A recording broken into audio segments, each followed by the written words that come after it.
You know me, ladies and gentlemen, I try and remain positive, and hopefully, I'm going to bring a little bit of that to you today. You ain't so tough with that bad boy talk. I'ma get it how I'm living, I'ma walk the walk. Outline my lines, I rap through thought. Yes, friends, what's happening? Welcome back to Football Therapy with me, your host Jan. I do hope you're doing well, friend. I really do hope that Chelsea, currently not in the Champions League. The Champions League is being played. Us Blues fans are self-reflecting relatively miserably at the moment. But hey, I'm here to hopefully turn that frown upside down, right? Maybe, or at least do my best.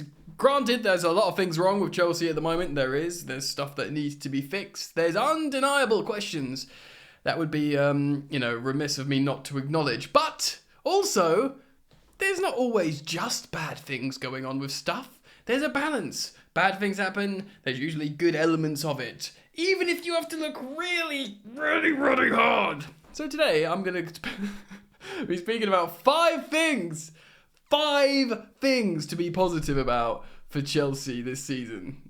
It's going to be fun. Thank you for joining me. Thank you for supporting Football Therapy, my subscribers and viewers. I care a great deal about you all. So thank you. If you want to support more content, do check out the sister channel Football Yannick, where I talk about other things than Chelsea. And although I'm being positive this video, and I'm going to speak about 5 positive things, sometimes it's nice to have a break from Chelsea. You know? So do consider checking out Football Yannick. Right then, so 5 discussion points I'm going to start about. I've written them down here, and I'm going to start firstly with Pochettino. Now, Pochettino is frustrating people, maybe because we're not winning games. It always stops with the manager, doesn't it? No goals, no wins. But ultimately, what I want to speak about Pochettino is him as perhaps a character. And I could have easily gone down the road of, oh yeah, he's a really good coach of youth, and Chelsea's project is all about youth. This one bit of hair is really doing my head in. Where is that? How are you doing this? Right, there we go. How he's an appropriate coach to coach the youth and, the long-term project. Something I speak about often on the channel, that, him being multilingual and multicultural, he can help the young South Americans or whatever. That's kind of like pragmatic, but I really want to be a little bit more primitive than that and talk about how he as a character is probably appropriate for Chelsea. And what I mean by that is comparisons to coaches like Graham Potter, essentially. Graham Potter's stock was very, very high. He was always being linked to a big club. He came to Chelsea. He actually started very well. Was it 5 wins in a row? But it wasn't his coaching ability, I don't think, that let Graham Potter down at Chelsea. The job was too big for him. I think he didn't have the character. And God, I'm going to say it. I'm going to say what the kids say on social media. Here it comes. He just doesn't have that aura. Now, I think Pochettino does have it. He's passionate. He's kind of like spiritual. He believes in energy and, collectiveness, and he's got this just leader aura. Now, this might be hard to digest and receive and absorb when, Chelsea are 12th or worse, 13th, 14th in the Premier League table currently. And, that will have to be sorted out. But for the moment, if you look at and even Maurizio Sarri, who was a great coach in form and stuff, he just wasn't interested with connecting with the Chelsea fans, with the Chelsea culture. It was just a job for him. And yes, Pochettino hails from Tottenham and stuff, but you do feel it from the way he talks, and he understands what Chelsea is, and he just wants to be a part of it. And we were all terribly excited about that when he was appointed, and I don't think that's gone away. The results need to change, but in terms of his character and his profile psychologically, I think he does suit Chelsea. And maybe it's a big contrast coming off Graham Potter, which, again, nice guy, good coach, but he was so the polar opposite. So I wanted to start off with that. Okay, second up, I wanted to go with no player controversy. And again, this might be because we're coming off an instance with with a strong contrast. Of course, Romelu Lukaku. Now, it's not just Chelsea. Obviously, we had Romelu Lukaku in his interview and all the sort of baggage he brings. And granted, he's just on loan at Roma, but he's not at the club.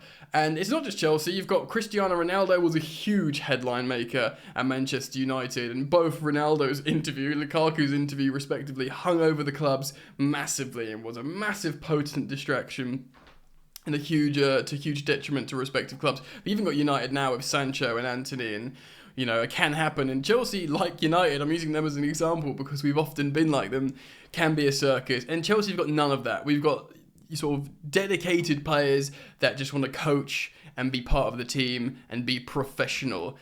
And that can be taken for granted. Of course, that should and really should be the bare minimum for a club, but it's not always guaranteed, especially with a club like Chelsea. And it's not just the Lukaku, even touch of like Hakim Ziyech before the end. Now, Ziyech didn't ever behave badly, but there was that sort of high-profile, high-paid player sense of ego and just didn't fit with the team, sort of hanging over us, and we've seemingly got rid of all of that. What we're seeing at the moment on the pitch, again, I have to sort of go back to it, isn't good enough, but ultimately, we've got none of those distractions, none of those conflicting egos with the aforementioned coach that, has good leadership qualities. This is the kind of stuff people take for granted, but it's something I was reflecting on and just super grateful for, that we just don't have to deal with any of that, nonsense for the moment. So I'd kind of wanted to reference that as well.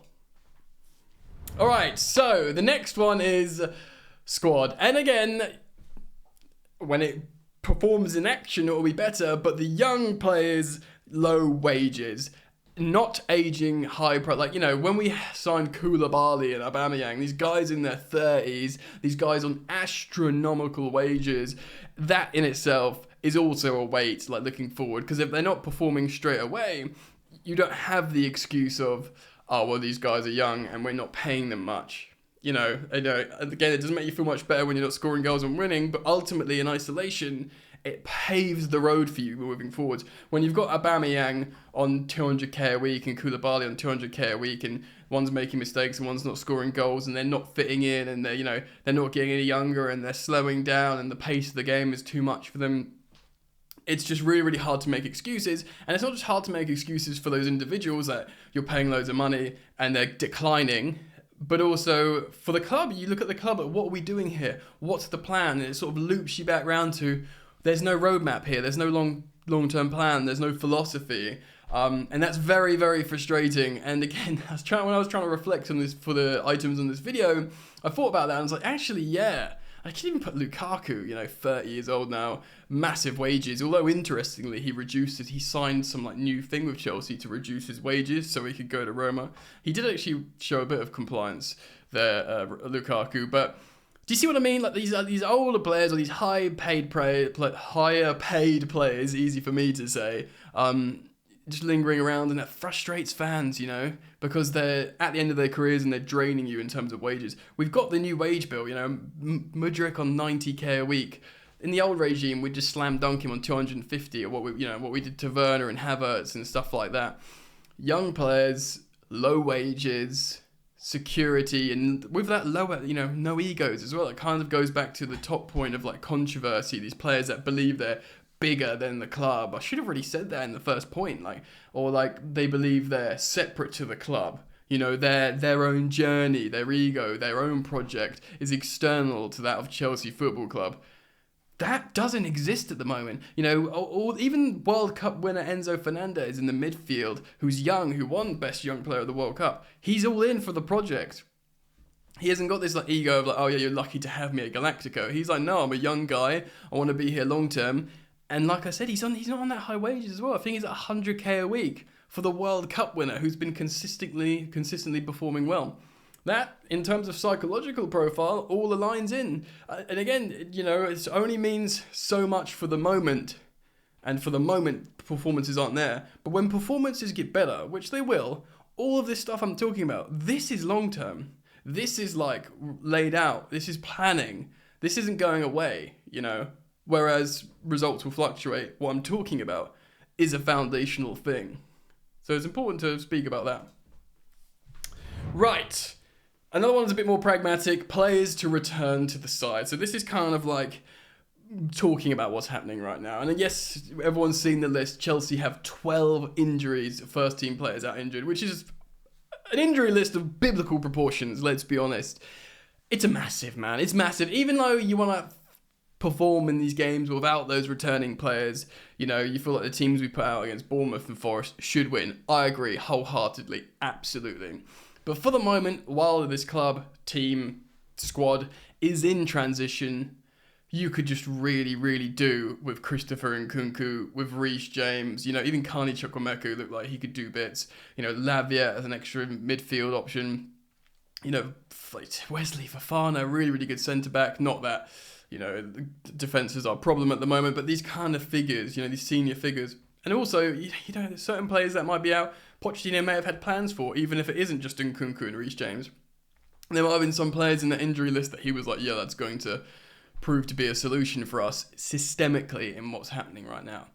This isn't like I wish we weren't in that situation. That will get better. Those players are coming back soon. It's the fact how Nico Jackson looks gassed. Amanda Brewer's coming back. Do you know what I mean? Like, yes, he's just another young promising striker, but he's another striker option.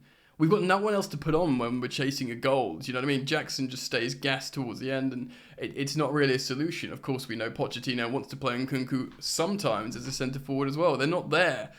So they will come back. And as frustrating as the results have been, at least there's that obvious mitigating circumstance of absentees. And granted, like I said, I really want to hammer this point home. In the future, when Chelsea are more settled under this manager, when Chelsea have got some confidence because they've scored some goals and won more games, when absentees, like these high-profile ones, happen, then they can go on to win these games against Nottingham Forest and, Bournemouth, whatever. So you can't understate that importance. All right, so the final one I want to talk about, and yes, the owners aren't massive favourites for Chelsea fans at the moment, and I completely get and understand that. But one thing that, despite what your take is on the Chelsea ownership, is they are all in to try and make it work. You can absolutely criticise them saying they're doing it wrong, and the main criticism thrown at them by some Chelsea fans, and indeed the mainstream media, is they just don't know what they're doing. But, I think if you put a microphone in front of Gary Neville and didn't let him do a monologue about how much he hates Todd Boehly, but if you said to him, just answer yes or no, Gary, do you think Todd Boehly and Clear Lake Capital want Chelsea to win and will invest appropriately for Chelsea to win if it's available to him? He'd say yes. So the common consensus is Chelsea have owners that are willing to do what it takes, as far as they're concerned, for Chelsea to win. Yes, they want to do the long-term project, but they're also willing to, put the money on the table for whoever's managing Chelsea, or, put the structure in place. So, for example, come January, if Chelsea is still not scoring goals, I said signing just as a Freudian slip because we sign everyone, but if Chelsea aren't, hopefully the 6 months analysis under Pochettino, they will go and spend X amount of money on a centre forward, like Ivan Toney. They won't try and find a really cheap, blaggy alternative. They won't do what Levy did with Pochettino for ages at Tottenham. They'll say, look, we're going to get you a striker. What do you want? We'll do it. We'll do it. And there's comfort in that. Yes, there's frustration that there's been massive teething issues and incorrect decisions made, but there's comfort in knowing they will just try and buy the solution, which obviously you can't always buy success. But solutions will eventually cost money, especially if you're Chelsea in this position where you're just looking incomplete. Again, with the mainstream media, they're sort of coming around saying, after all the headlines laughing at Chelsea for spending $1 billion, I've got this ridiculous squad, why do they keep spending? They're looking at the squad and they're going, yeah, they're actually quite short. Yeah, they need a couple of this. Yeah, they're not complete yet. And yeah, they've sold a lot of players and made some money. So there's sort of that coming around idea. And ultimately, Chelsea have got the owners to say, right, we'll get this right. We'll keep trying. We'll keep spending until we get this right. And again, that goes against a little bit. You can't buy success, but ultimately, emotional, psychological work and financial investment holistically is what's needed here. And they are absolutely all in on Chelsea for that. So there you are, guys. 5 reasons to be positive. Hopefully this picks up on some people who are probably all in collectively a bad mood. But I wanted to make it because, well, why not be optimistic? Yes, you can be pessimistic or realistic or whatever, or realist, as people like to say. But at the same time, there's always a silver lining, mate. And there's mine. 5 of the Ruddy Blighters. So yeah, thank you for watching. Let me know what you think. And keep it locked to Football Therapy, and I look forward to seeing you again very soon. All right then. Bye.